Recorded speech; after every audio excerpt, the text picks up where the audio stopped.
I'm joined today by Assistant Attorney General for the Criminal Division, Leslie Caldwell. I'm also joined by the United States Attorney for the Central District of California, Eileen Decker. I'm joined by FBI Deputy Director Andrew McCabe and Richard Weber, Chief of the Criminal Investigation Division at the Internal Revenue Service. And we are here to announce a significant step in our ongoing work to combat global corruption and to ensure that the United States offers no safe haven to those who illegally use public funds for private gain. And today, the Department of Justice has filed a civil complaint seeking to forfeit and recover more than $1 billion in assets associated with an international conspiracy to launder funds stolen from One Malaysia Development Berhad, or 1MDB, a company wholly owned by the government of Malaysia. Now, the $1 billion in assets that we're discussing today are just a portion of the more than $3 billion that was stolen from 1MDB and laundered through American financial institutions in violation of United States law. 1MDB was created by the Malaysian government to promote economic development through international partnerships and foreign direct investment, with the ultimate goal of improving the well-being of the Malaysian people.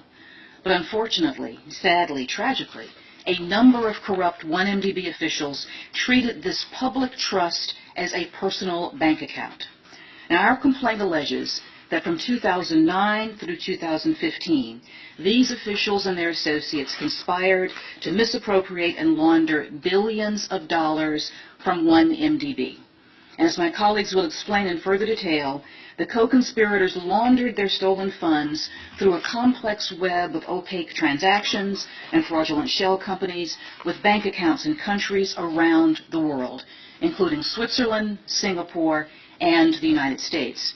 Now, the funds were then used to purchase a range of assets for the conspirators and their relatives and associates, including high-end real estate in New York and Los Angeles, artworks by Vincent van Gogh, Claude Monet, and a jet aircraft.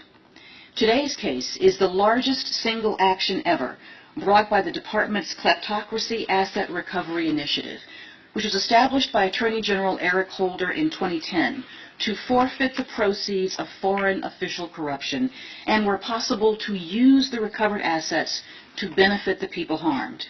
This case, and the Kleptocracy Initiative as a whole, should serve as a sign of our firm commitment to fighting international corruption.